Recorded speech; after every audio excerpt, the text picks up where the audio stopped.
happy Monday. This is going to be one of the busiest weeks of the year in news. And, well, I guess since this is the beginning of the year, how do we score that?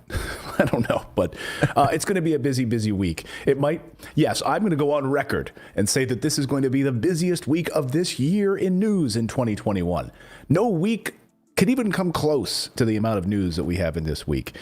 Good morning, everyone. We're going to be covering the latest in the stimulus news, and I got to tell you, man, all eyes on Georgia right now. President-elect Biden heading there tonight, President Trump heading there tonight to campaign, and the power of the Senate in the hands of these two Senate runoff races down there between Kelly Loeffler, David Perdue, John Ossoff, and Raphael Warnock, all of them vying for those last-minute votes. Over 3 million early votes have already been in, so we will be covering the very latest on that and what this could mean for the third round of stimulus. Remember, Joe Biden has said that this $600 stimulus check was only a down payment, and this massive new stimulus plan could be unfolding, again, really either way, but depending on what happens tomorrow, could thrust that into the spotlight more quickly. We're also going to talk about President Trump. It's the phone call heard around the world. You have members of Congress now calling for his impeachment.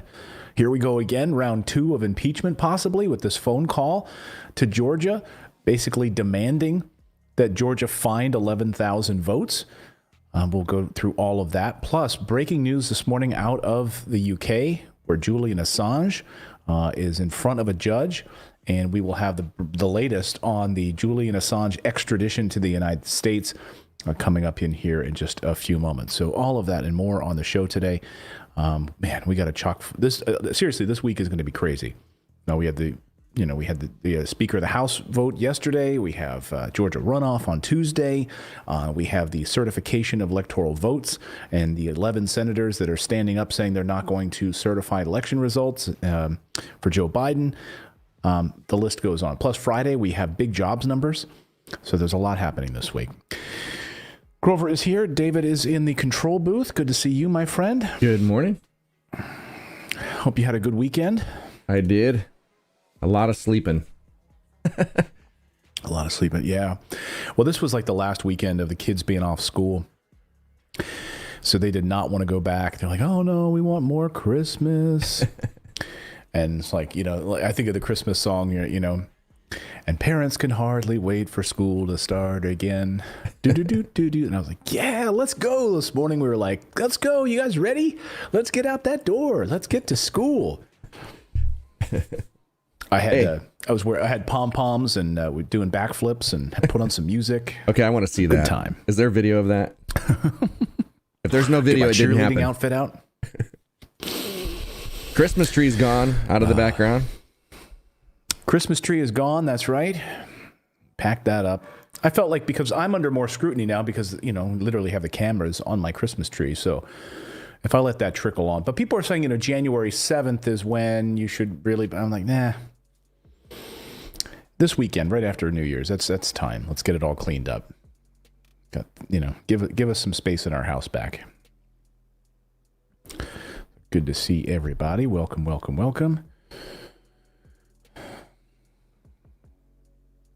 Are those lights pre-attached to the tree? Like, is it a tree that just goes in the box as is, or did you have to put the lights on?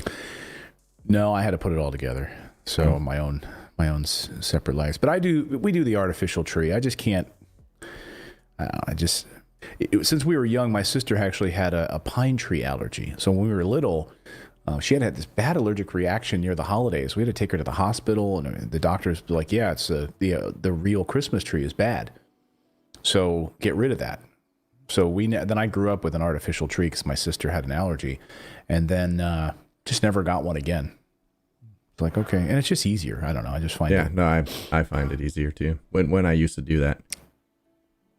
Plus the idea of cutting down a tree to sit in my living room for a month so it dries out. And then I always have flashbacks to National Lampoon's Christmas Vacation, like it's going to go up like a catch on fire. And the cat will catch on fire. And I don't even have a cat. So imagine that.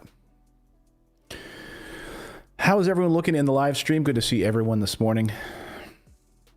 Good to see everyone. If you're new here, go ahead and hit that subscribe button. We're going to be covering latest on the stimulus news this morning and where we are at with all of those things, who will qualify.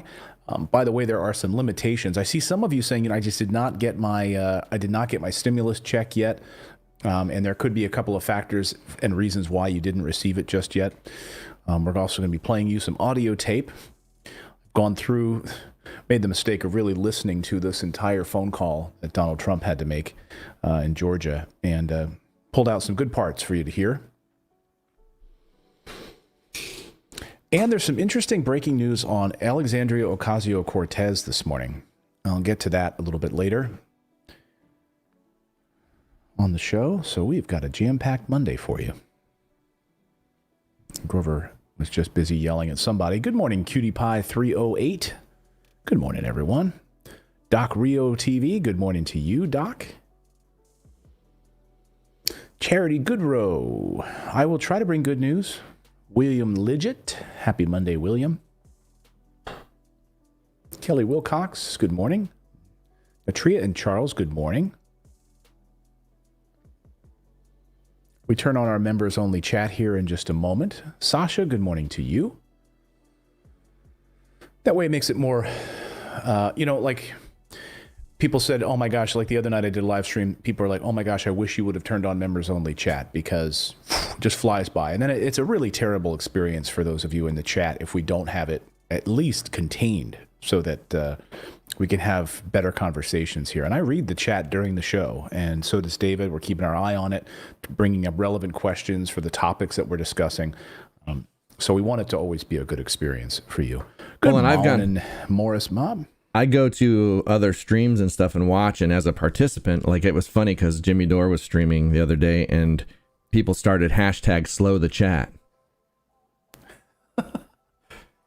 They wanted them to somehow do that because the chat was flying by so fast. Not only could you not read it, you just can't, like, you're not having a conversation, and we're trying to have a conversation on this channel.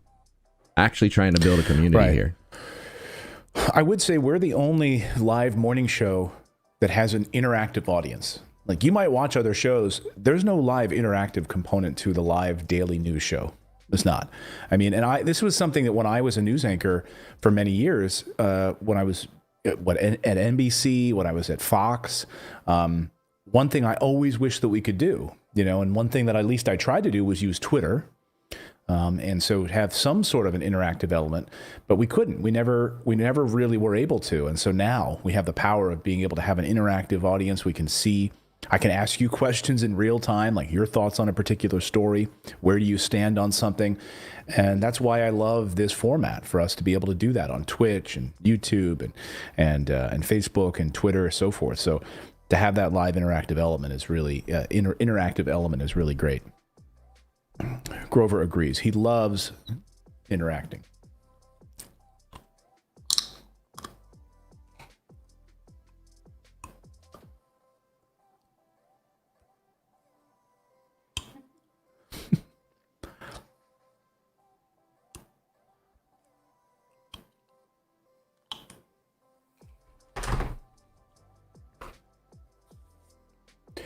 Kevin Sheffield, smash that like button. I appreciate that. Hello from Amarillo, Texas. No, it's a no troll Monday. Rose Chapman, you are still a member. Anyone who is in green and has a little Grover emote next to their head is a member.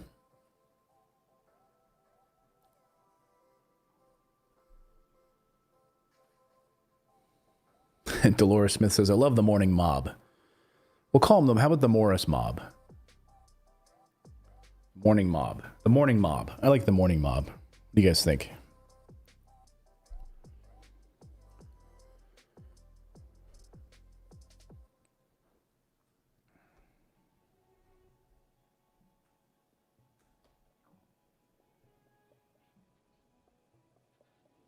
Yeah, Grover is interacting in his happy spot. Sometimes he hops up on this couch and furrows in like a little, like a rabbit. It's hard to get a camera on him today.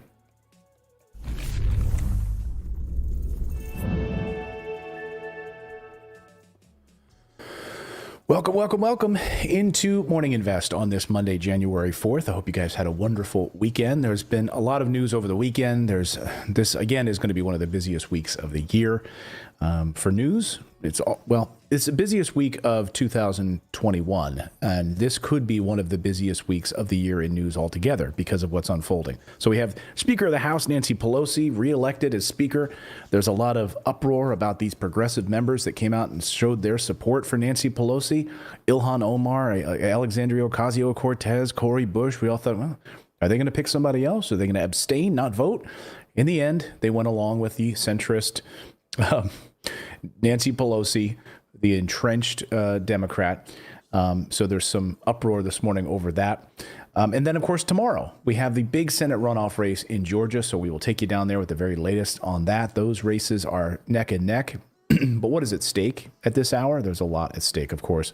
And one of the big things that we're most concerned about is a new stimulus package and the third stage of getting meaningful coronavirus or economic stimulus out to the American people, and in the form of, eliminating student loan debt, in the form of getting actual economic stimulus, perhaps recurring stimulus payments to the American people. Rental assistance. I mean, the list goes on, and Joe Biden, of course, president-elect, has said that this $600 stimulus payment that we received just the other day is just a simple down payment. Will he stand by his words? After all, he was the one that encouraged Democrats to go along with the crappier plan. So will he stand by his words and push for a much bigger stimulus package? We'll tell you about some of the movements on that side. Also, President Trump and the phone call heard around the world. We will play you the audio and have a discussion here on the show. What you think happened? What do you think his intentions were? What do you think his goals were in calling the Secretary of State of Georgia, basically asking him to find 11,000 votes? Now there's calls for impeachment this morning, as if we need to go through that again with like 15 days left. Can we just let the guy quietly leave, please? Will he leave quietly? We're getting word from Scotland this morning, country of Scotland, where President Trump could be headed. We'll have you. We got some interesting news out of the airport in Scotland. What could be happening with President Trump on or before Inauguration Day? My gosh, if that's not enough, what else do we have? Oh, yeah, and Julian Assange. Moments ago in a British courtroom, a big decision from a British judge not to extradite Julian Assange to the United States. Does this mean this is a win for the freedom of speech? Not so fast. We're going to go through the different bits and bobs of what this means for Julian Assange. Will he go free?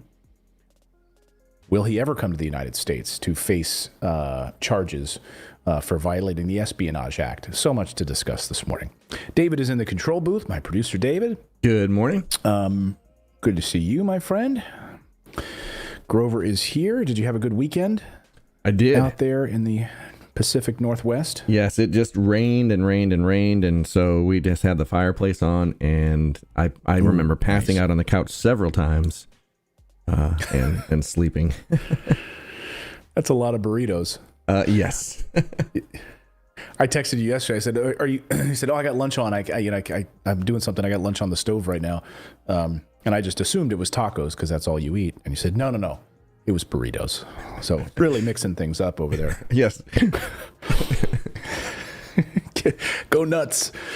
Go nuts. So how's the stream looking? Everything looking good in the stream today? Good to see everyone. Welcoming you all in. Nice to see all of our channel members here. Cher Marie is here. Christina Ellis. James Figueroa. Becky Medvets is here. Michael Nix Jr. is here. Ruben Delgado. Aletta Scott. Belinda Edwards. Carla Becker. Cody Long. Princess is here. Tone Cowtoon. I like that. Am I saying that right? Tone Cowtoon? Tone Cowtoon. Tammy Edwards, good to see you. Brissy 864, Darren Watson, Rita. Nice to see all of our longtime viewers. Hey, if you're new here, please subscribe to the channel. Welcome into our great community. It's the only live morning news show where we cover progressive issues. We've got a great audience. So great to be able to interact with all of you every morning. We do this show Monday through Friday. And heck, I've been doing weekend shows as well because we've had so much news to cover. So I hope you've been appreciating some of those weekend shows if you've been able to join us. All right, we're going to get to the news in just a moment. I want to tell you about, it's almost tax time, and I got to tell you about our show sponsor today, our friends over at TurboTax. TurboTax Live, they've rolled out a new service right now. It's a full service TurboTax Live has experienced tax investors and tax experts who listen to you. They learn about your unique tax situations and they answer your questions. And in fact, on top of that, they do your taxes from start to finish. So, if you have some prickly questions right now, like, okay, you received stimulus, maybe you have PPP loans or other things you need answers, you can basically jump on the phone with them, get an expert. Maybe you're now self-employed in this year, right? You need some expert advice on what qualifies as a home office deduction. Or maybe you'd rather have an expert file your taxes for you so you can focus on what matters most. No matter what your situation is, TurboTax Live has tax experts. They can answer your questions, give tax advice, review your return before you file, which is incredibly important, or they'll even do it all for you. So TurboTax Live gives you confidence that your uniquely you taxes are done correctly. Intuit TurboTax Live, so you can file with the help of an expert or let an expert file for you. The website is right on your screen. Go check it out now, turbotax.intuit.com, and get help with an expert. All right, let's get into the news this morning. I do want to start with, I think, the most pressing news, which is Georgia. I care more, I sort of frame the show. I think what would matter to you more than anything else right now, and what matters to you more than anything else, and it matters to me more than anything else, is getting you economic stimulus during a pandemic. Helping out the American family right now that has been absolutely walloped and frankly ignored by their government. We had multiple opportunities to pass large-scale stimulus packages. Both sides were playing politics with you as the election season unfolded. And then, of course, last week, Mitch McConnell was playing politics with you, not wanting to pass $2,000 stimulus to help the American people, and instead sort of laughing in the face of all of you as big businesses and Wall Street had a record-setting year, right? 16% increase for Wall Street. Wall Street is just doing fantastic. Well, where will stimulus stand this morning? Well, right now, there are a number of moves from members of Congress working behind the scenes, according to sources, pushing for a new third stimulus plan that could unfold as early as Wednesday of this week, once we know who wins in Georgia. So Georgia, of course, all eyes tonight and through the night into tomorrow, Election Day, for the Georgia runoff races. Now, over 3 million votes have already been cast in those races. Jon Ossoff, David Perdue, Kelly Loeffler. They're now dubbing her, by the way, I don't know if you've seen this meme floating around, KKK Kelly Loeffler, for having campaigned with a former member of the Ku Klux Klan. As if 2020 into 2021 couldn't get crazier enough. Now we've got a member of Congress campaigning with a former member of the Ku Klux Klan. And then, of course, Raphael Warnock. So right now, these races are all neck and neck. It depends on what polls you're looking at, but some of the polls have Warnock up by 8-9 points. Others have them tied. Jon Ossoff, the same thing. So they're all really kind of in that margin of error. And let's be honest with these polls, folks. We saw what happened during the election in the fall. A lot of pollsters have even really pulled up their stakes and left Georgia. So you're having polls down there of like 500 people. 500 people that are, answering the phone, taking one of these polls to begin with. And you have to be a likely voter. So what about all of the get out the vote for people that might not have even voted in November 3rd? This doesn't take into account those people at all. It doesn't take into account, of course, trying to get more accurate data from people that are answering cell phones. But why should we care about tomorrow? This is the big question. President Trump thinks you should care. He's flying there today to give a round of rallies. This will be his final rally as president, we think, but that's on his calendar. It looks like this will be his final rally as president of the United States. President-elect Joe Biden is also heading there to rally support. A number of members of Congress are saying, hey, don't let anything distract us at this point. Just pay attention to what's going on. Ignore President Trump's phone calls, all of these other things. Just focus on getting out the vote. Andrew Yang also saying, let's get out the vote. This could turn the tide of the Senate power away from Mitch McConnell and into the hands of Chuck Schumer. But there's some breaking news this morning on that power struggle. So Alexandria Ocasio-Cortez, of course, the progressive candidate from New York, is possibly not taking this off the table and possibly considering running primary against Chuck Schumer. Holy crap. Yeah, she tells Josh Breshenin from their new, by the way, these guys have their new their new news site. They left Politico. They've started Punchbowl News now. So Jake Sherman and John Breshenanen, I think I'm saying his name right, have been some excellent reporting. They now, in an interview with AOC, she says, "Look, I'm still very much in a place where I'm trying to decide what's the most effective thing I can do to help our Congress, our political process, and our country actually address the issues of climate change, healthcare, wage inequality, etc." Whether or not she will challenge Senator Schumer in 2022, no decision yet, but she's not ruling that out, she says. She says, quote, "I'm a no bullshit kind of person. I'm not playing coy or anything like that, but I'm still very much in a place what I'm trying to do is to figure this out." And whether or not Chuck Schumer is doing a good job, she says in this interview, it's hard to say. Is it hard to say? Is it hard to say when Chuck Schumer comes right out and doesn't stand his ground on the $2,000 stimulus and instead just votes right for overriding the veto on the Defense Authorization Act? Does like literally an about face in one afternoon says, we're calling for $2,000 stimulus. And then the next afternoon, but we're going to vote for $740 billion Defense Authorization Act. Okay, I'm going home. Bye-bye. Hope no one sees me. I'm going home. That's Chuck Schumer. So she says, it's hard to say if he's doing a good job. We've had to deal with a fascist president and Mitch McConnell. So I guess the devil you know is better than the devil you don't, or it's better. I don't know. I find your idiom. Place your idiom in here. What do you guys think? In the chat, do you guys think that that Chuck Schumer has done a good job? Do you think he stands for progressive values? You mean? Do you think he's shown? You mean like when he stood out there and said on Twitter, "I'm going to fight the Republicans. I'm going to fight. We're not going to back down from the Republicans," and then went inside and voted against the stimulus? That Chuck Schumer? Yeah, that's the same guy. That guy? Yeah. I trust him. The same guy.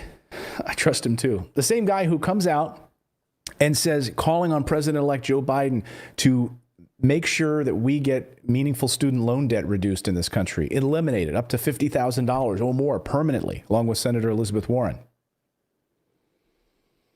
And now we hear there's waffling going on inside, and well, we'll see. We'll see whether or not he pushes. He's got a little bit more time, I guess, to push.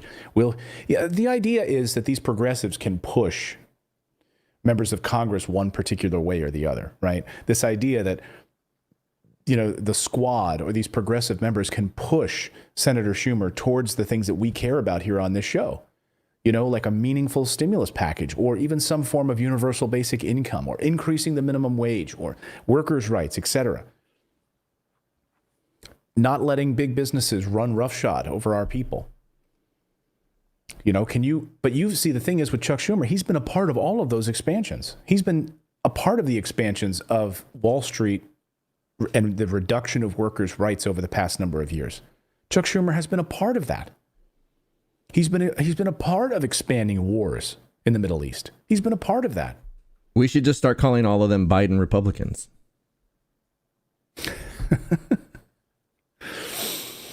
Biden Republicans. Yeah, by the way, I mean, you look at these Biden Republicans yesterday that basically voted for Nancy Pelosi or voted, if they came out and they voted against her, they'll be forgiven. They'll be forgiven because they're more like a Republican than they are a progressive. So those people will be forgiven and they'll be welcomed right back into the center part of the caucus. But if you're AOC or you're progressive and you're on that side of the party and you voted against Nancy Pelosi or you abstained from a vote yesterday or you voted present and didn't vote for her, you'll be ripped out of a committee. You'll be told that you're ostracized. Might as well pack up your things because now you're irrelevant. And I think that's what AOC was scared about yesterday. I think that's what Cori Bush, incoming Republican or a Democrat, scared, like that they would be ostracized from day one by saying, we don't support Nancy Pelosi anymore. So AOC could be considering, she's not taking it off the table, running a primary against Chuck Schumer. Wow. Wouldn't that be fun to watch in New York? And then if she loses, I guess she would still retain herself in the House of Representatives and he would still be in the Senate. And they'd have to work together. So that's something to watch over the next year or so. But as we look towards Georgia right now, the reason that all eyes are on Georgia is because Senate Leader Mitch McConnell would lose his power as Speaker, as Senate Majority Leader. and Chuck Schumer would become the Senate Majority Leader. And even though there'd still be 50-50 in the Senate, Kamala Harris would be the tie-breaking vote on the VP side. So Democrats would have the advantage, and therefore Chuck Schumer would become Senate Majority Leader technically. And they would have that majority. And he would have the majority. He would have the ability to bring bills to the floor of the Senate. And that would pretty much unfold immediately. So if these two runoff races go the way of the Democrats tomorrow, and by the way, we'll have live coverage on this tomorrow, of course, what's going on in Georgia, we will be live covering it. If this goes the way of Democrats tomorrow in Georgia, McConnell loses his power, then Democrats can really show us that they care for you, and they can start to bring these bills to the floor. Now, they have full support in the House of Representatives, and they'll have a Democratic president. There is no excuse for them not to pass a massive stimulus package shortly. So these new senators will come in, and then it's up to President Trump. He could actually take this bill and sign it before President-elect Biden becomes president. He supports $2,000 stimulus checks, does President Trump. And so within a matter of days, they could bring a $2,000 stimulus check to the floor of the Senate, have it approved by the House, and sent right to President Trump's desk, where I guess he'll have to sign it because he already said he wants to. Or will they wait 15 days until President-elect Biden is sworn into office? But of course, Ilhan Omar also calling for $2,000 recurring stimulus checks through the end of the pandemic, whenever that will be. Hey, here's an idea, though. I've seen people criticizing this, saying, well, when's the pandemic going to end? Will we know? Will we know when the pandemic ends? How can we afford that? To which I say, that's a ridiculous thing to say. I also say more things, but that's the first thing I would say to a person like that. That's a ridiculous thing to say. And then that person would say to me, Clayton, why is that ridiculous? And I'd say, well, we've been in Afghanistan for 19 years. No one asks how we can pay for that year after year. That person will say, oh, Clayton, you make a good point. And I'll thank that person for recognizing genius. Seriously, think about this for a second. I mean, am I wrong? I'll ask you guys in the chat right now. Could we support those people that would qualify? I'm saying, maybe under $80,000 a year, who've had their hours cut, no fault of their own, who've had to pick up enormous medical bills. The cost of goods and services, food and other things have gone up in this country. No fault of their own. We provide $2,000 a month in stimulus to those qualified Americans who are struggling through the end of this pandemic. Is that a bad thing to do? Again, we can continue foreign wars with no end in sight and no oversight on how much we're spending. The other day, we showed you the aircraft that did their little dog and pony show to fly over the Persian Gulf. Just to fuel those planes cost $100,000. Just to show Iran that we're strong. They didn't do anything other than fly over. They just wasted hundreds of thousands of dollars on fuel to do a mid-air refueling of these B-52 bombers to fly over the Persian Gulf. How can we afford it? I got an idea. End these foreign wars. So 19 years we've been in Afghanistan, and then these 7 other wars that we're currently involved in. So you want to ask, someone said, well, how could we really afford to help our people till the end of this pandemic? And, the idea is, well, what is the war on terrorism, right? When does that exactly end? No one knows, right? Because it's an open-ended thing brilliantly created by George W. Bush and Donald Rumsfeld and Dick Cheney. Well, we're like the war on drugs. War on terror. And the war on drugs. And Yeah, when does that end? That's been a failure for how long? When did that start? That wasn't Reagan, was it? Was it the early 80s? I think it was Reagan. Yeah, the war on drugs was in the early 80s. That's continued. Remember Nancy Reagan's Just Say No campaign? We know how that's ended. It hasn't. The war on terror, when's that going to end? I don't know. Until what happens? Until the last terrorist is killed? That's why it's such a brilliant mechanism for us to keep funding these foreign wars, because it's never ending.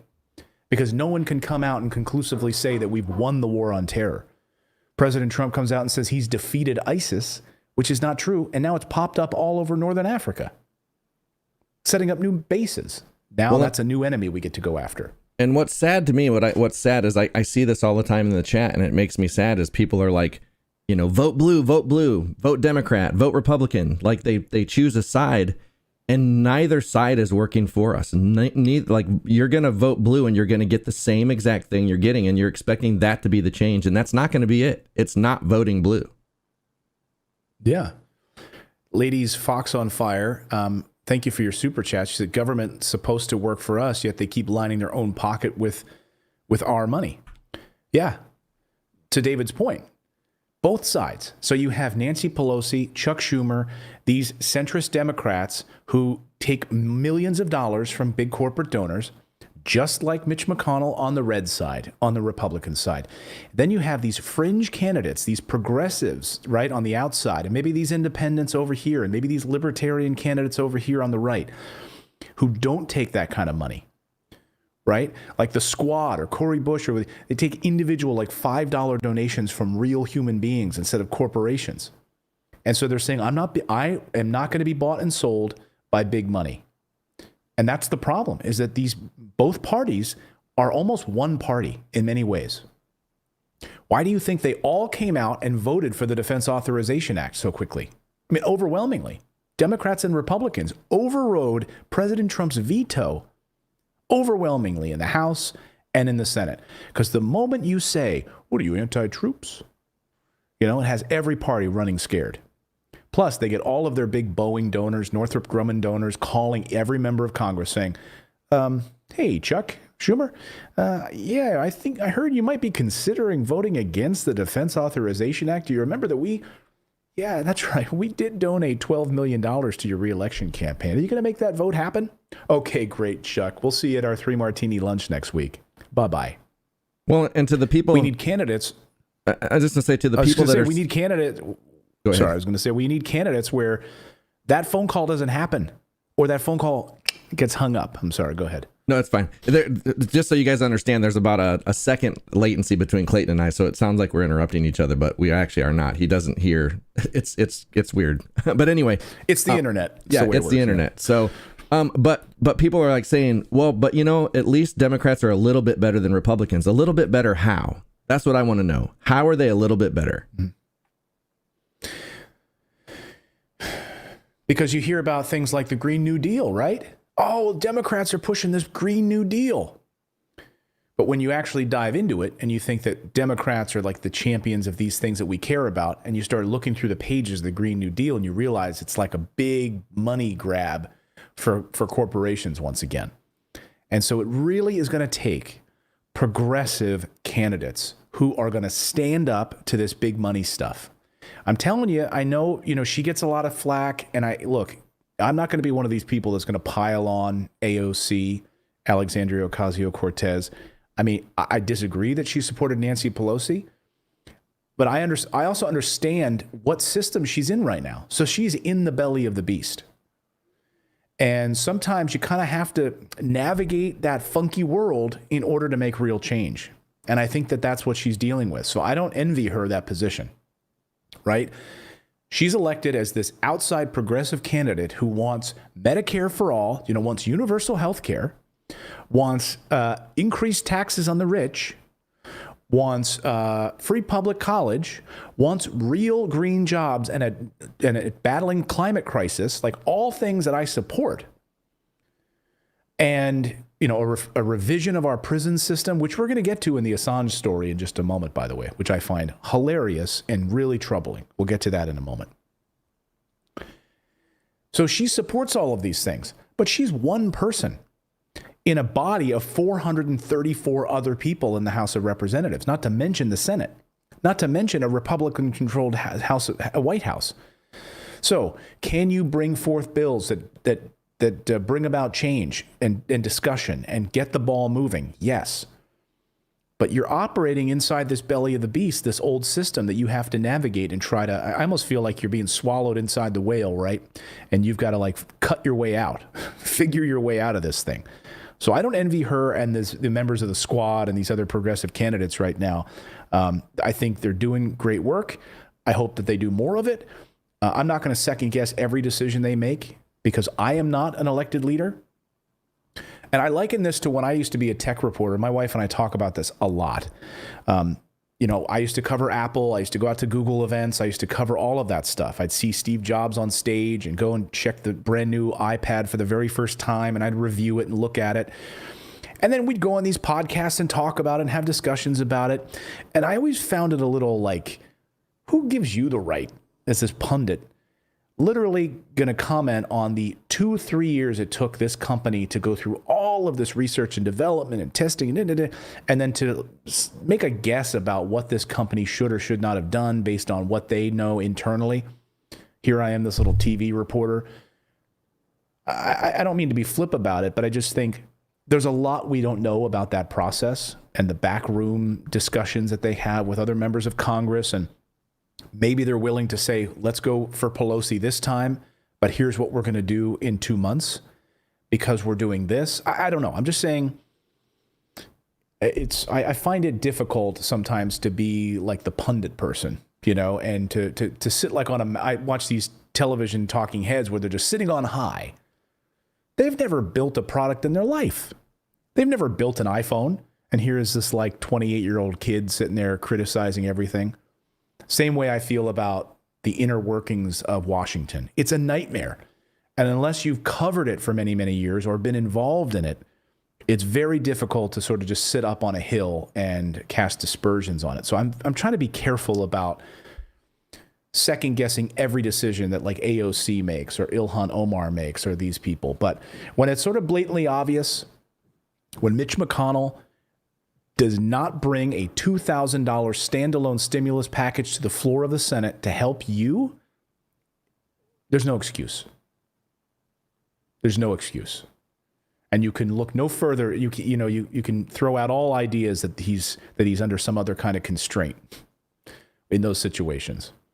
So I just want to be careful when we question people's intentions. That's one of my biggest gripes. I don't like when people question my intentions, Well, I really want to be. And it's a little bit different if you look at like what Schumer did, like just going in and like saying, for the most part, a lot of them, you can really tell the ones that are bad because Ocasio never said she was going to support anything. She did try to have a conversation. She never said she was going to support anything. But Schumer went out on Twitter and said he was going to fight Republicans, and then went inside and voted with Mitch. So it's people like that's an obvious, blatant. He's in the belly because he wants to be. That was a choice. He could have went in there and fought with Bernie because Bernie was fighting. Josh Hawley was fighting. Those guys were fighting. Warren was fighting. He could have joined them, but he didn't. He joined McConnell. So that should be an indication. Yeah. Those are the decisions that they make that.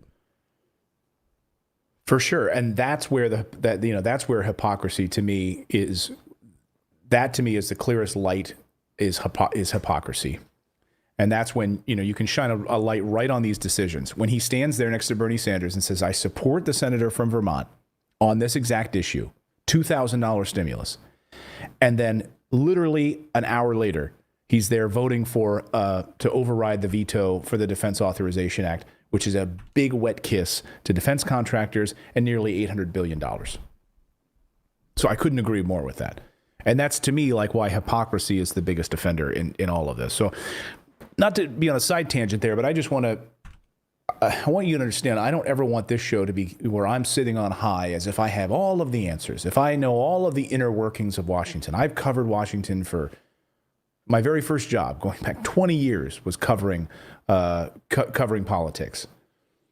And I've interviewed all of these senators and representatives and presidents of the United States. And, to navigate all of that and to contextualize what I see as my job here. But I don't want to sit here for a second and pretend like I have all the answers on this. And I want to ask you in this situation, do you think that this democratically controlled Congress, if they win on Tuesday in Georgia, will you see dramatic change?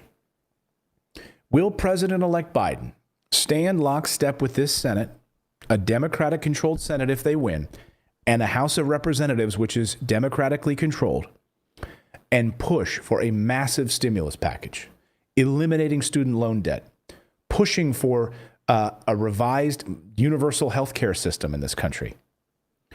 Will they push for free public college, which is what Joe Biden has talked about? Will they push for a meaningful Green New Deal? These are all things that we should ask, and we should hold them accountable. These are all things that they ran on. Do you think this will happen? Let me know in the chat. Someone asked a little earlier, I wanted to go back to it. Someone asked, what's the difference? Rose Chapman says, can I please run for president?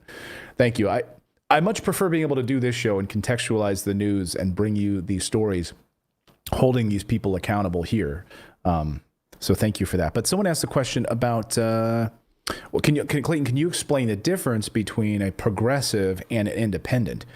Well, there is no difference. I mean, they are not mutually exclusive. Bernie Sanders, I believe, is a progressive.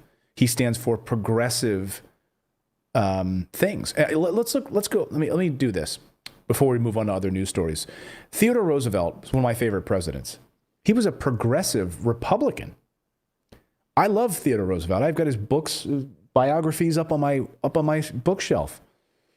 And one of the reasons I loved him, he stood for the environment. He stood for protecting, our national parks, creating the national parks. He stood for workers' rights. There were a whole host of things that he did that was considered progressive at the time. Wow, you're going to stand with workers? So big businesses don't walk all over them? That's interesting. You're going to protect our land? That's, and people are like, is that something the Democrats usually support? Here was Theodore Roosevelt, a progressive Republican. So progressive means, to me, thinking, pushing things forward and progressing our society, protecting our people. In whatever way that is, removing fossil fuels from our diet, removing bits of plastic.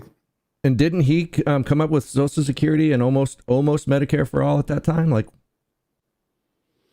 FDR. I mean, think about the New Deal, and then that's progressive, right? How can we protect our seniors?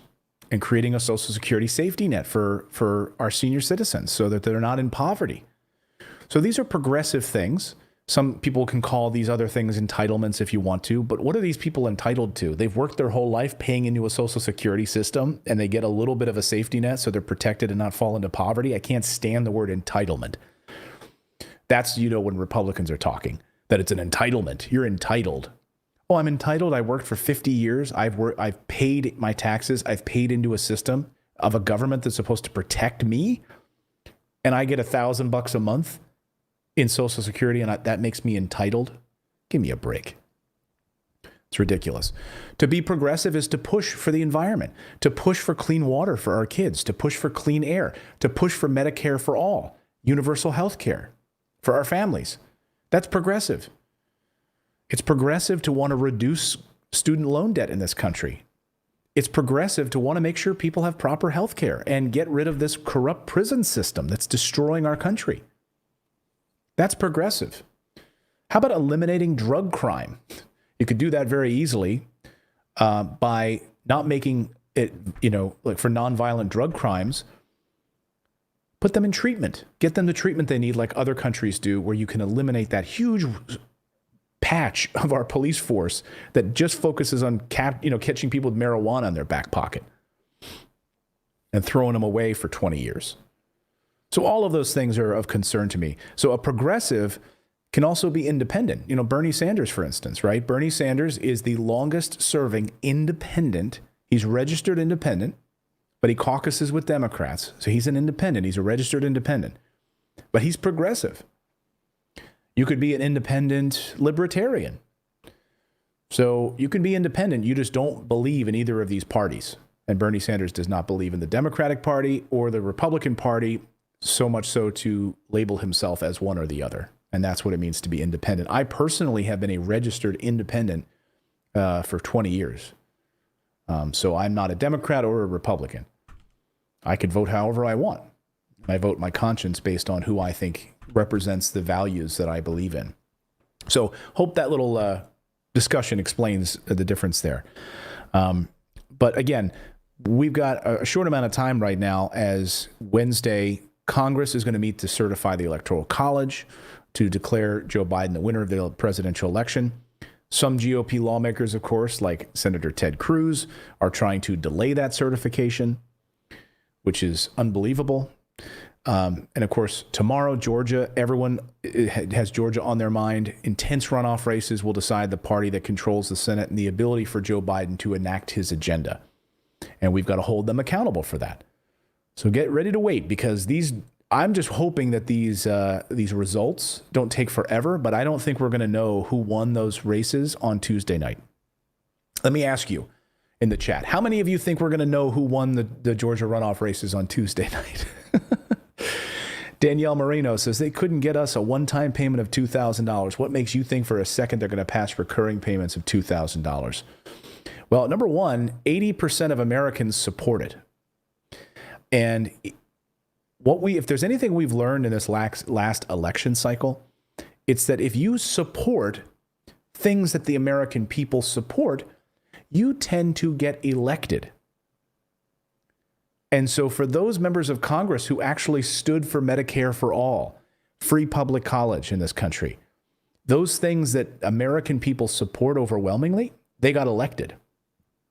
Those people that supported big businesses and others lost elections.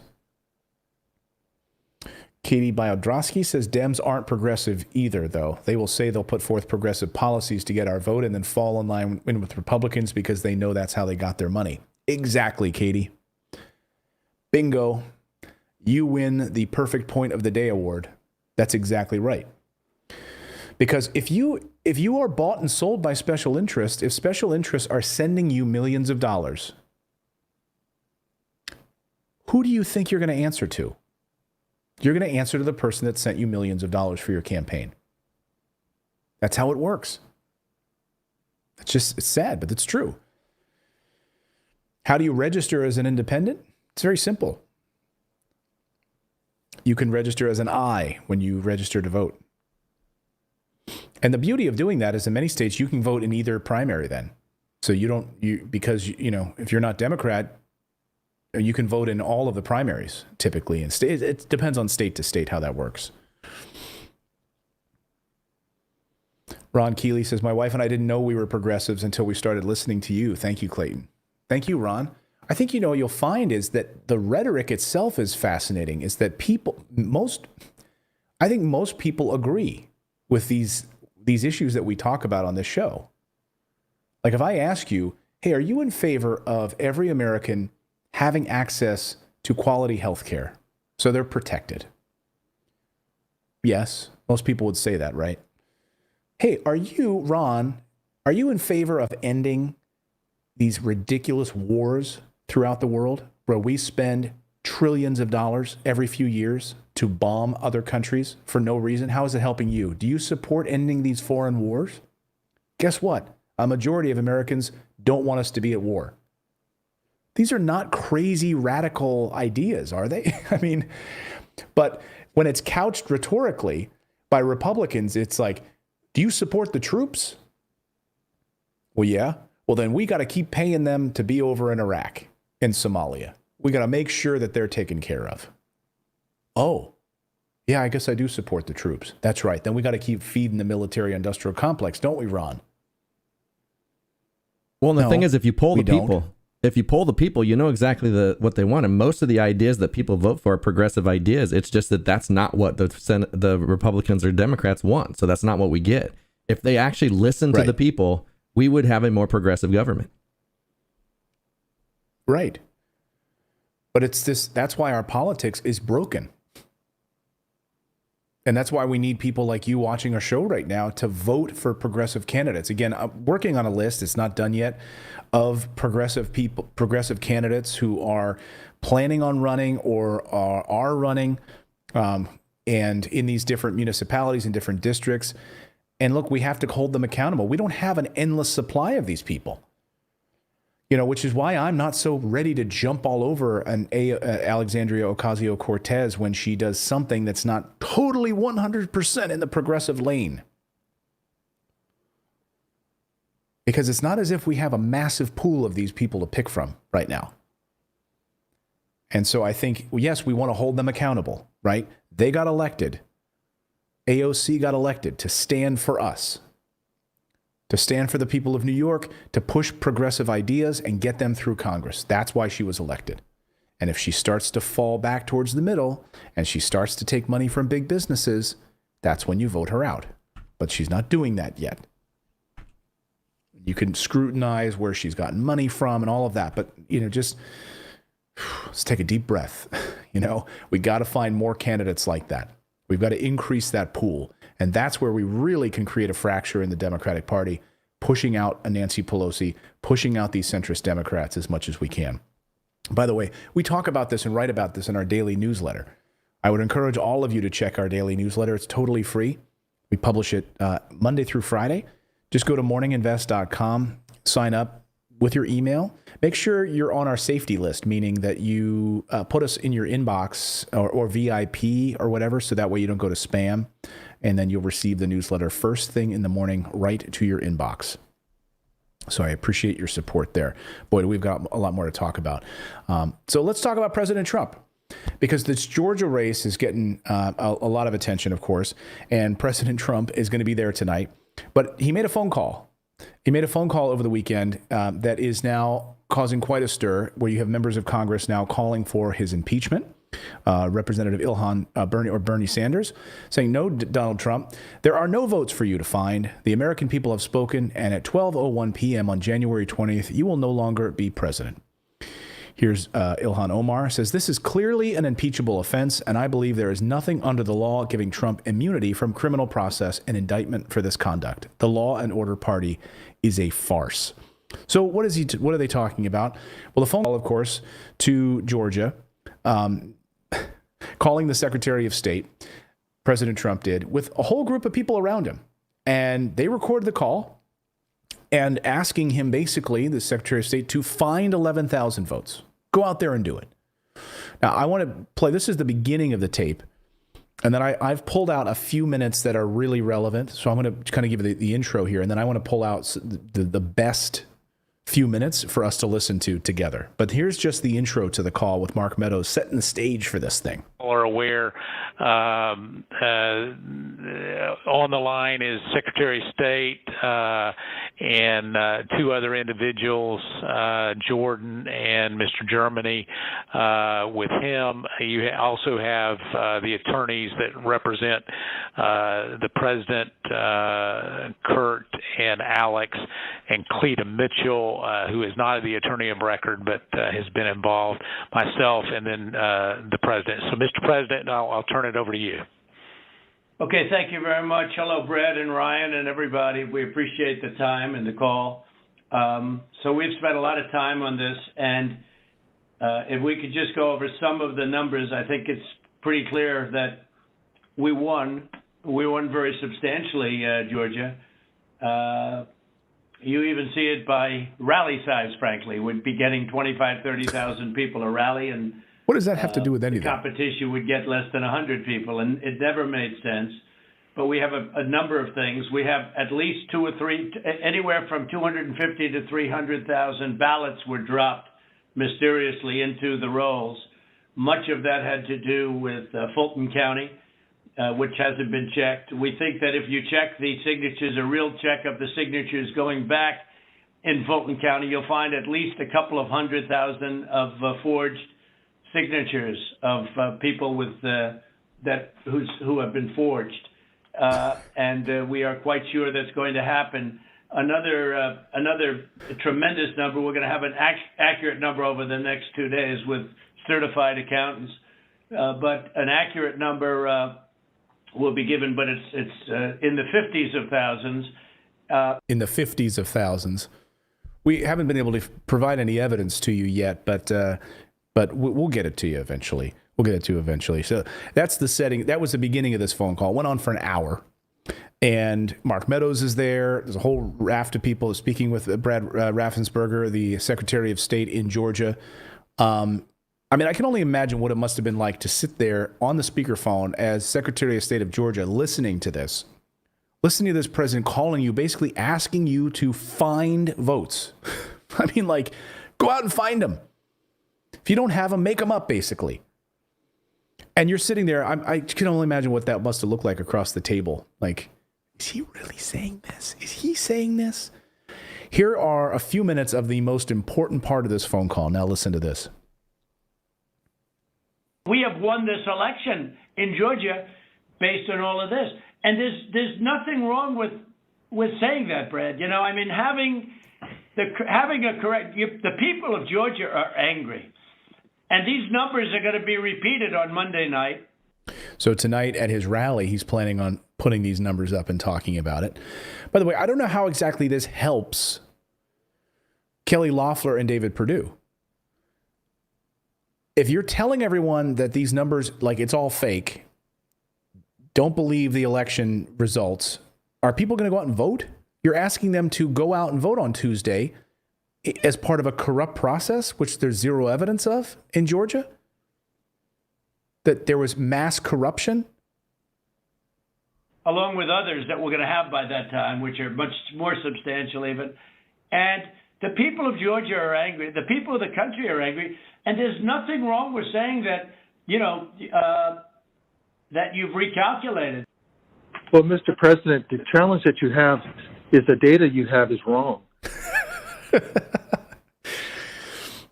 It's like David and I talking, and David's like, I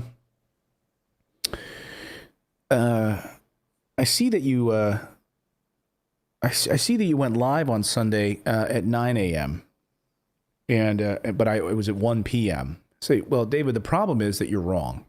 The problem is that the data, the clock that you have is totally wrong. Like, the data you have is wrong. So that's going to be your problem. I love the way that he says that. Well, Mr. President, the problem is that the data you have is totally wrong. So let's just start there, Mr. President.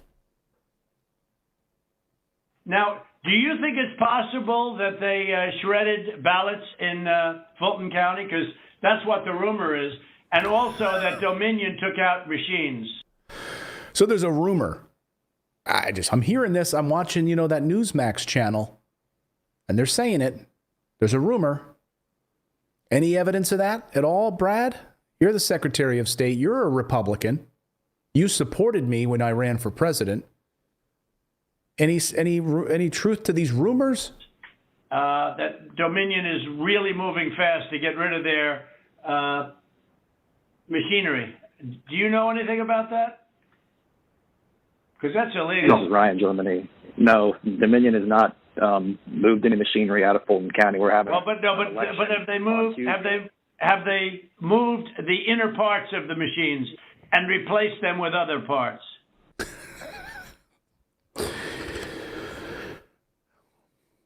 No, I didn't mean the machines. I meant, did they come in and take parts out, move out parts in the middle? That's what I want to know. No. You sure, Ryan? I'm sure. You should want to have an accurate election. So now that I've gone through some of my ridiculous rumors, I'm just going to say, it's like a mob boss talking. I'm telling you, Ryan, you should want to have an accurate election, Brad, don't you think? Don't you think you should want to have an accurate election? If I were you, that would be my choice, right? I can offer you protection. That's what he sounds like. And you're a Republican. We believe that we do have an accurate election. No, you don't. No, you don't. You don't have, not even close. You're off by hundreds of thousands of votes. You know what they did, and you're not reporting it. That's a criminal offense, and you can't let that happen. That's a big risk to you and to Ryan, your lawyer. So that's the moment a lot of people are pointing to. Well, what are you threatening them with? You're telling them this is a risk now, that they're going to certify their election results based on the multiple recounts that they've had, the multiple hand recounts that they've had. That's a big risk to you? Like, what are you threatening them with? Big risk. But they are shredding ballots, in my opinion, based on what I've heard, and they are removing machinery and they're moving it as fast as they can, both of which are criminal fines, and you can't let it happen, and you are letting it happen. I'm notifying you that you're letting it happen. So, look, all I want to do is this. I just want to find 11,780 votes, which is one more than we have, because we won the state. So just go out there and find 11,780 votes. It's one more than we have. Then that will be good. Can you do that, Brad? I know you can do that, Brad, right? So tell me, Brad, what are we going to do? We won the election, and it's not fair to take it away from us like this. And it's going to be very costly in many ways. It's going to be costly in many ways. We already spent $8 million every recount, the Republicans did, from donors who donated money, American people who've been sold a bill of goods on this whole thing. Donate money so that these random reports of widespread voter fraud can be put to bed for good. Spend some more money. And I think you have to say that you're going to re-examine it, and you can re-examine it, but re-examine it with people that want to find answers, not people that don't want to find answers. Let me ask you this in the chat, all of you watching right now, because there's a question, right? Does he really believe this? Like, do you believe that he really believes that he lost, that he won the election? And he's literally just fighting because he really believes. Like, I'm asking you honestly, because this is where, again, I don't think you ever should question someone's intentions. Or do you think he's literally strong-arming them, trying to get them to go out and find fake votes and make stuff up, basically? I personally believe he does believe it. I think he does genuinely believe that he won the election. And there are a lot of inconsistencies that, I don't know how they've been investigated, but when they're told there's not enough information, who's saying, like, where's that coming from? If judges and stuff, like if there were any inconsistencies at all, it should at least be investigated by somebody.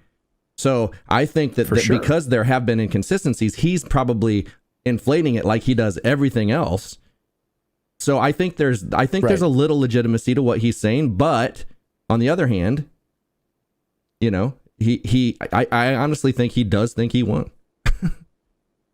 I mean, I without a doubt think that there were voter inconsistencies across the country, as there always are. Without a doubt. And so, but is there fraud is one of the hardest things to prove, right? Because you have to prove intent. You have to prove that millions of people got together and conspired ahead of time. So you have to prove the intention to do it ahead of time and to defraud the American people by then creating fake ballots, etc.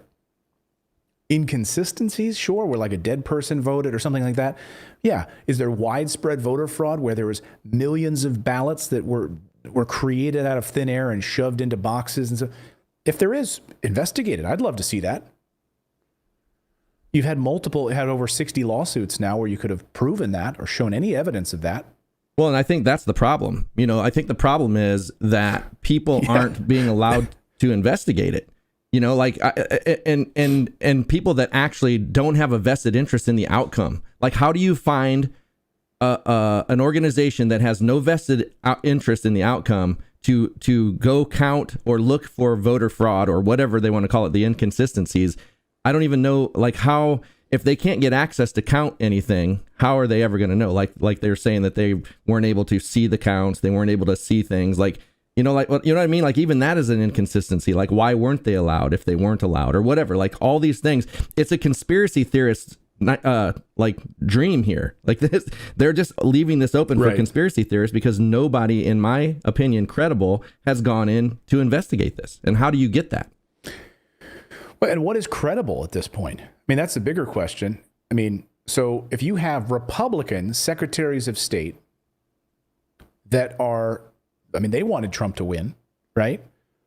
And in Republican states, Georgia, Arizona, right? They wanted a Republican president. They wanted Trump to win. They supported and they campaigned for Trump. And so then you have the Secretary of State's office that has their own, their own vetting process, their own oversight process. They have their board of electors that like study this thing. They watch on tapes. They're making sure of election security, all of that. Are they politically motivated? I mean, are they politically motivated to hide the truth? Or, I mean, who knows? Well, and that's the thing. But, There's so many. Is the FBI investigating it? He doesn't trust the FBI, but he wants them to investigate on his behalf. And that would be the problem, finding somebody that doesn't have a vested interest in the outcome to do the counting. Because the thing is, like, people are like, well, they keep recounting. But the thing is, if there were fraudulent votes, if there is a discrepancy, that's going to show up in the recount too. Like, you're recounting the same fraudulent votes at that point, if that is the case. So I understand, like, they keep recounting, but if some of those votes weren't there in the first place and they're recounting those votes again, then that could be the problem. But I think there's no way to find a non-political third party that could do any investigation that anybody would trust. And so we're just trusting Republicans and Democrats to fight it out, who have a vested interest in the outcome. Well, and and they get invited in during these recounts, so they have representatives from both sides sitting there looking at the veracity of the votes. And the thing is, where they were able to check the signature from before they voted against their voter registration roll, and it matches the signature. Do you confirm that, Republican? Yes. Do you confirm that, Democrat? Yes. Okay, there's one vote. Let's do it again. Here's vote number 2. Do you confirm that this signature matches? Yes. And they've done that multiple times. So I just don't see how, I mean, again, yes, voter inconsistency, there's always going to be that in this system. But when you're matching that against a paper ballot with a signature card that was signed well ahead of time, when you registered to vote, and they had to show ID, etc. I mean, to say that there's widespread voter fraud and there's millions of votes that were cast for me that somehow just disappeared. Okay, show us. I'd love to know, like, where you had multiple times to show that evidence in different court proceedings with Republican judges who Trump appointed. So show me it. I would love to. Look, I'm just a fact-based person. So I believe in the government's been hiding UFOs. Look, we had another member of the military come out just recently telling us again that the government is hiding UFO wreckage. And I believe that. I've interviewed too many people to not believe it. People who worked in the government. So I'm if someone gives me information that has facts behind it, then I'm willing to listen to it. But show me this widespread voter fraud. I would love to see it. I've got no dog in this race. What is it? I've got no pony or horse. Yeah. I've got no horse in this hunt. I don't know. I think it's no dog in this hunt, no horse in this race. I think you're mixing two. Yeah, and I don't either. I don't care. I can't stand. I just don't like any of these people right now, and I could care less if he wins or loses or whatever, because I don't think anything's really any different. But I do feel, because I personally witnessed when I worked with the Ron Paul campaign in 2012. I witnessed votes disappearing. Like, a lot of people don't realize that Ron Paul won Iowa, all the delegates in Iowa, because they lost all the Ron Paul precincts during the count. It's like, oh, we've lost all the Ron Paul. They didn't say we've lost the Ron Paul precincts, but all those precincts were gone. They counted the votes. Rick Santorum won. And then after everybody was gone, they got the media boost. They got everything. At the end, Ron Paul actually won because, those precincts magically just reappeared after everybody left. So right. I've witnessed it. And it's like, so therefore I am skeptical of the entire system, and why I do think there should be more investigation with this, because I've seen it firsthand. Well, and look what happened during the Iowa caucuses this time with the Democratic National Committee. Look what the DNC did in monkeying with Bernie Sanders, monkeying with votes in Iowa. And monkeying with that app. I mean, this ridiculous app that they had set up, and, puts Pete Buttigieg ahead and it totally screwed things up for the Democratic primary process. and obviously should have been an investigation there because of what the DNC did. And then look at what Julian Assange, look at what WikiLeaks was able to unfold and uncover with emails, inside the DNC. I mean, so we know that this stuff goes on, even inter-party stuff goes on. And, maybe Republicans wanted Trump out because he's splitting the Republican Party in half right now. Well, and my theory is it's because of the military-industrial complex. You look at what Biden's packing his cabinet with the military-industrial complex. Trump has been very hard for the military-industrial complex. He has not helped them push their agenda. He's not started a new war, and they want him out. I mean, that's just my... because they get behind things that they want and they push. And so they want Biden more than anything. Of course. Oh, for sure. I mean, and look at all, we could get into the conspiracy theories about the military industrial complex, but I'm right there with you on it. I mean, I know it might sound crazy to some people, but think about JFK, wanting to get us out of Vietnam. I mean, there's all sorts of thoughts about the military-industrial complex running the show. I mean, the fact that, President Trump tried to get troops home from Afghanistan, and he was immediately blocked by that. I mean, the military-industrial complex was out all over CNN. They were all over television. This is a horrible idea. Mitch McConnell went right to the Senate floor to say, no way. Well, and to your point about JFK and Vietnam, he wanted out of Vietnam, and then as soon as he was assassinated, they had a false flag, the Gulf of Tonkin, where we weren't actually fired upon. Johnson started a war, which is exactly what they wanted. That's what they wanted. Mm-hmm. And so as soon as he was dead, that happened.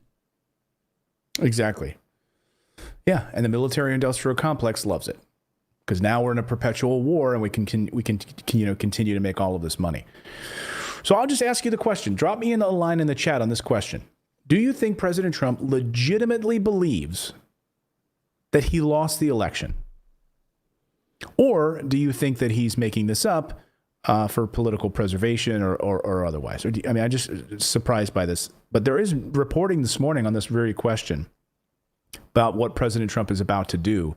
And it looks like he's heading to Scotland, according to reports. That's right. According to the Sunday Post, Donald Trump could be planning a trip to Turnberry.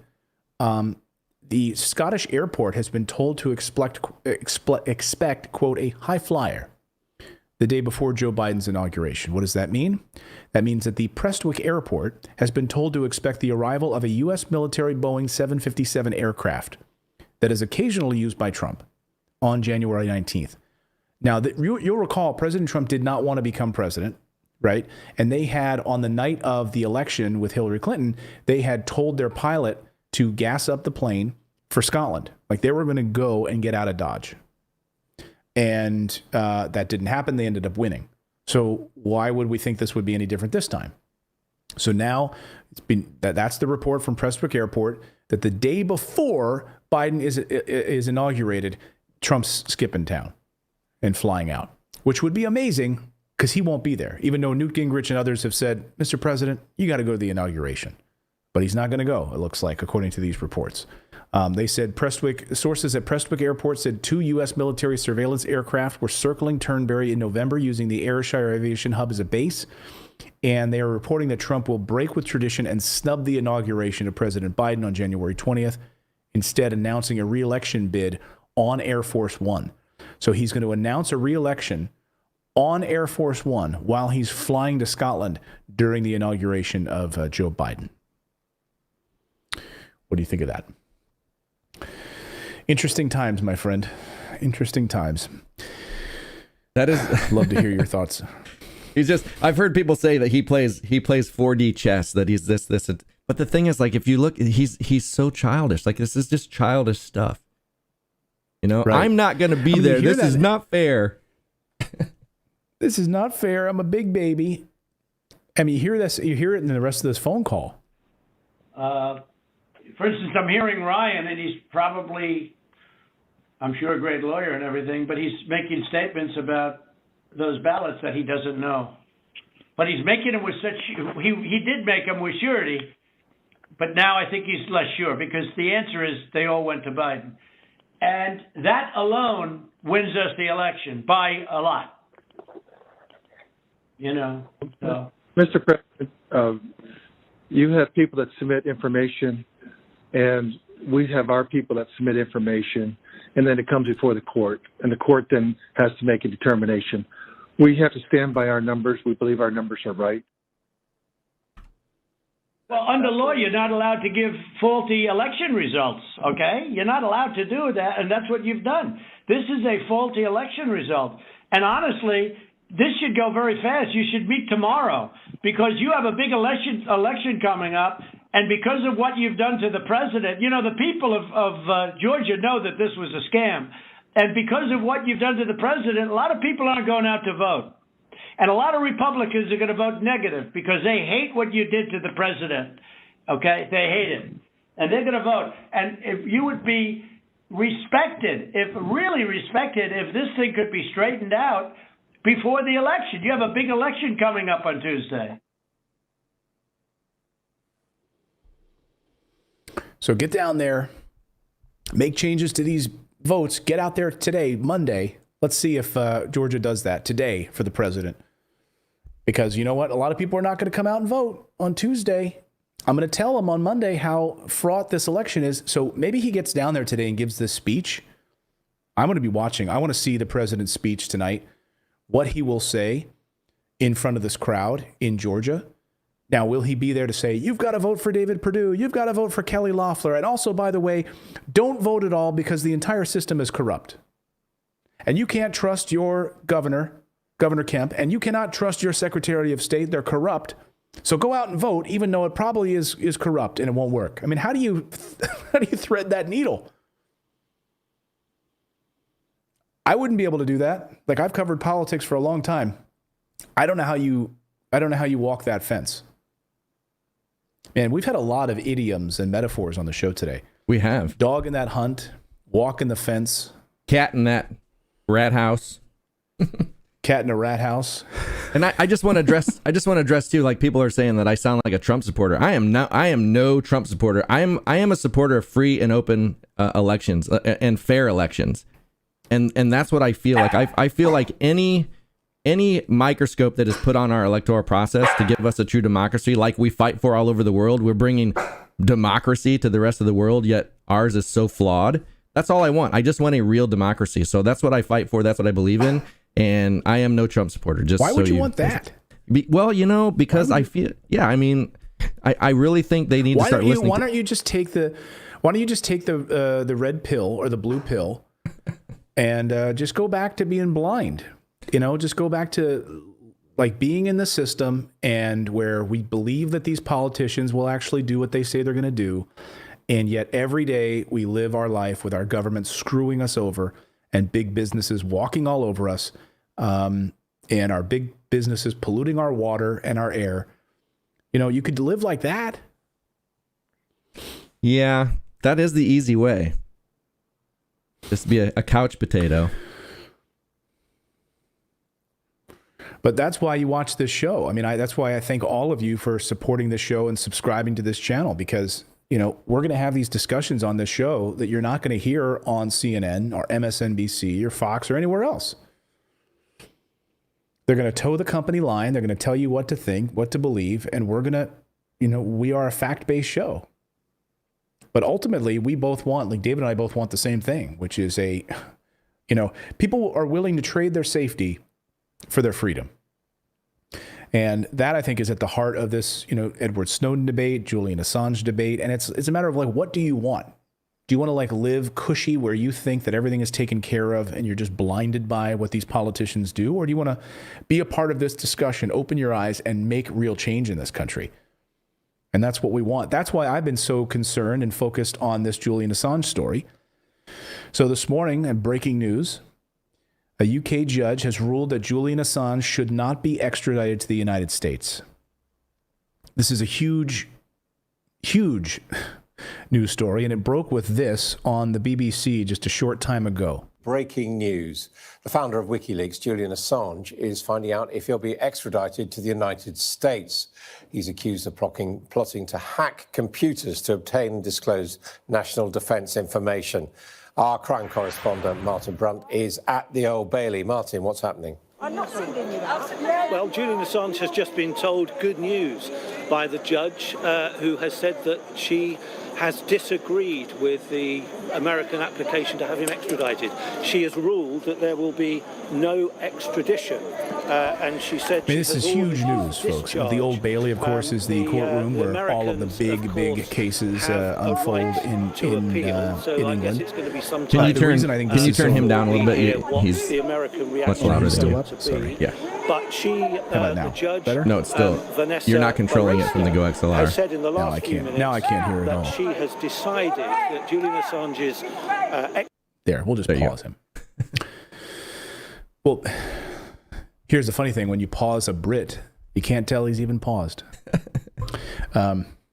Sorry, poking fun at the Brits. But anyway, so this judge said, no, Julian Assange, not going to the United States. But, you know, so is this a big win for freedom of speech, freedom of the press?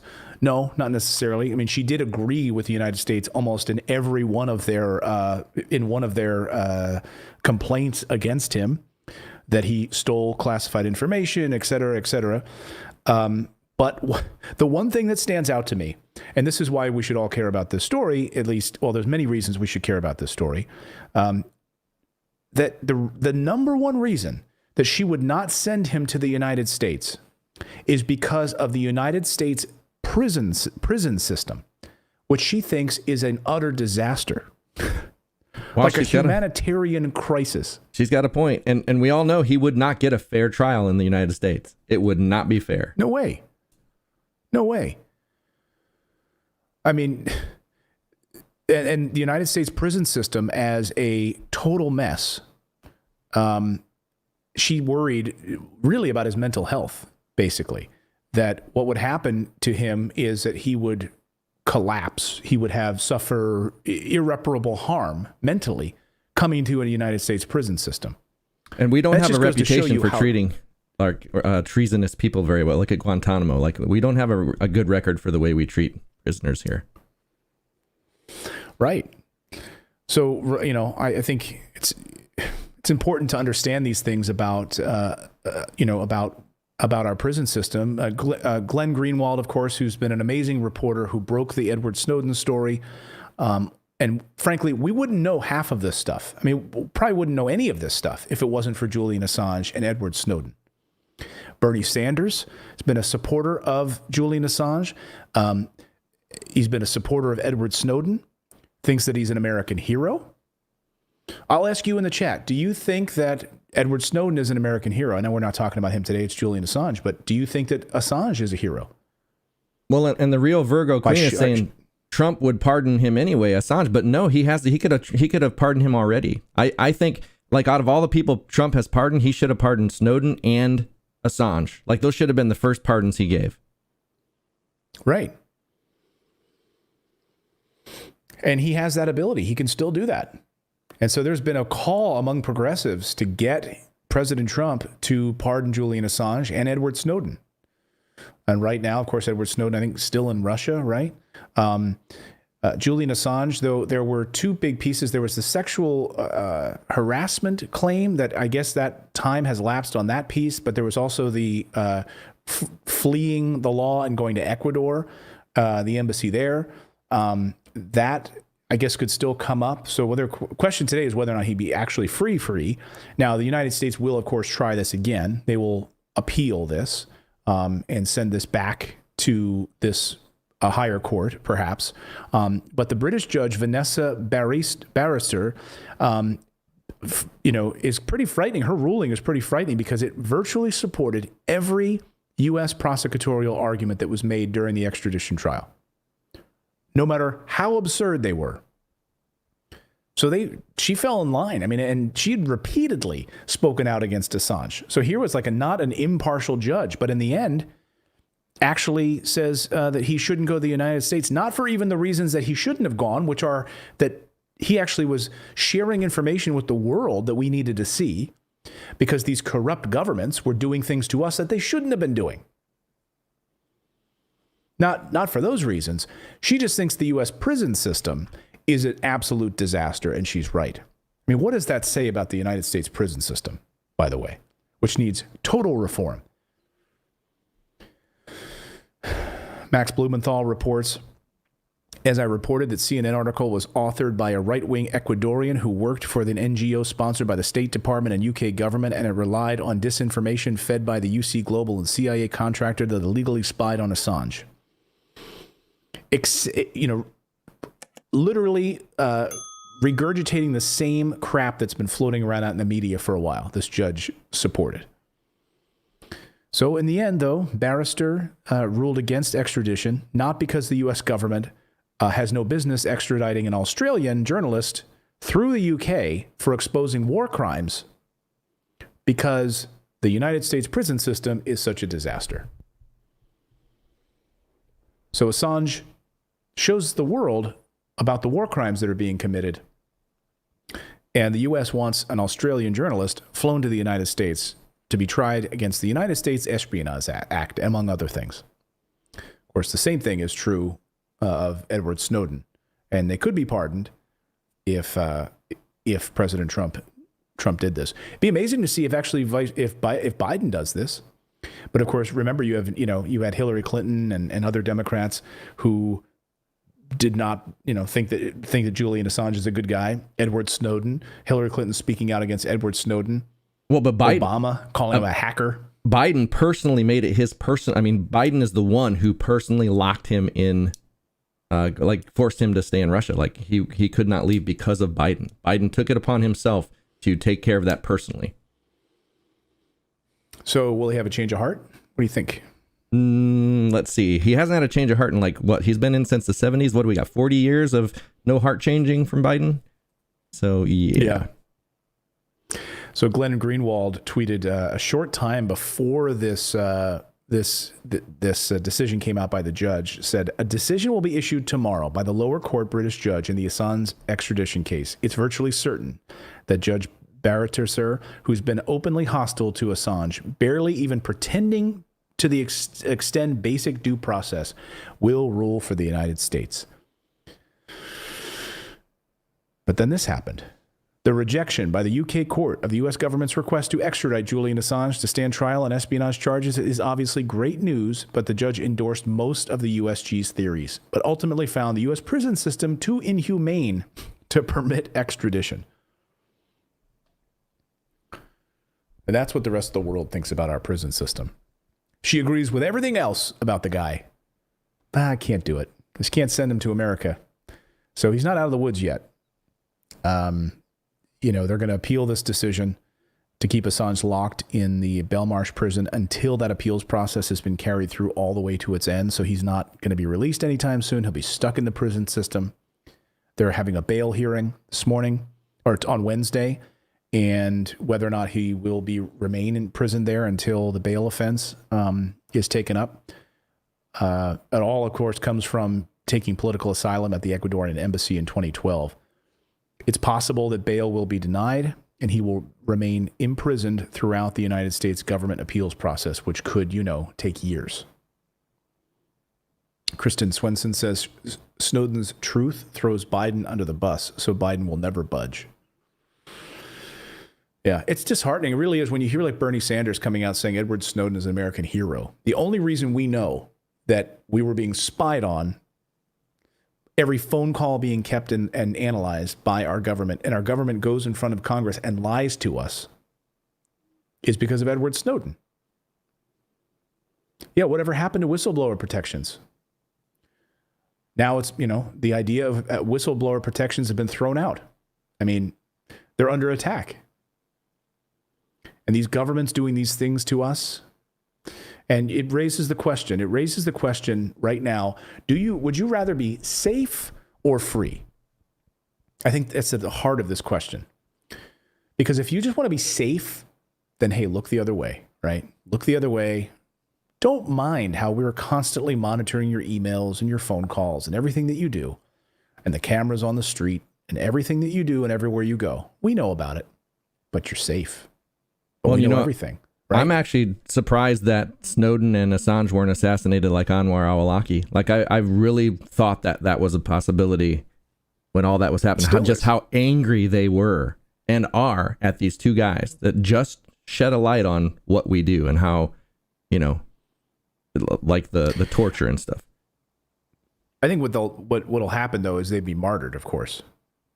I mean, if that happened, we've already seen all, the dark web. We've already seen Anonymous. We've already seen these other groups that have shut down government electric grids, different city police departments, etc. So imagine if one of these guys, in my opinion, true heroes, gets assassinated.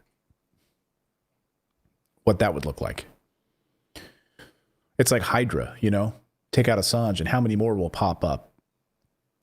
Well, and if you guys have Netflix, I think it's on Netflix, isn't it, Clayton? The Snowden story with Joseph Gordon-Levitt. If you guys have not seen that movie.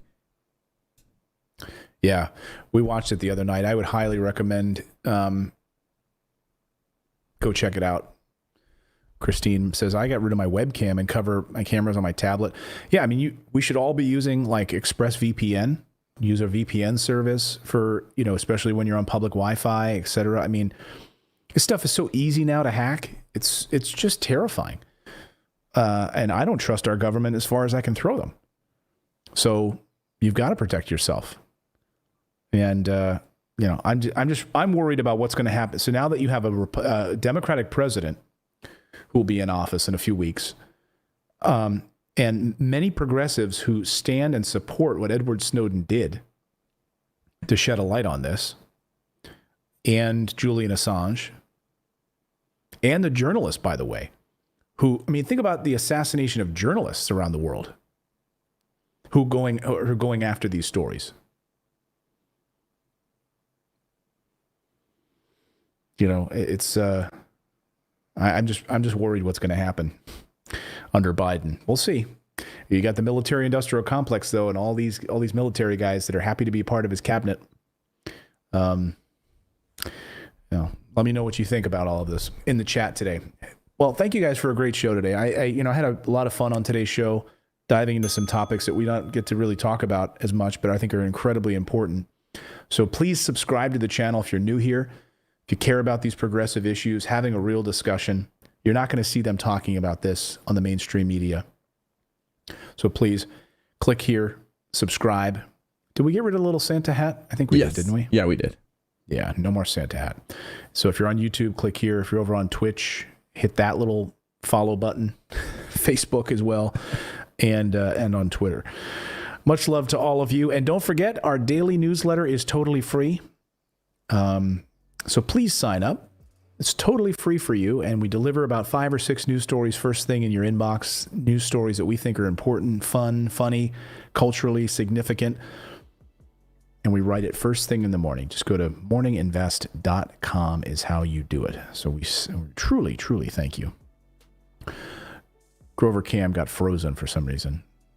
That was right after he started barking at somebody. He's frozen in blur, too. Yeah. Motion blur. So folks, make sure you turn on that little bell notification too when you subscribe. Later today, I'm going to be keeping my eye on what's going on in Georgia, and I'll probably be live later today as that unfolds in Georgia. President Trump down there, President-elect Biden down there, and of course, the stimulus hangs in the balance with all of that tonight in Georgia. So I will be watching that, and we'll probably have a live report later today on all of that and more. So much love to all of you. Thank you, guys. Thanks, David. Indeed. And we will see you mañana or later today.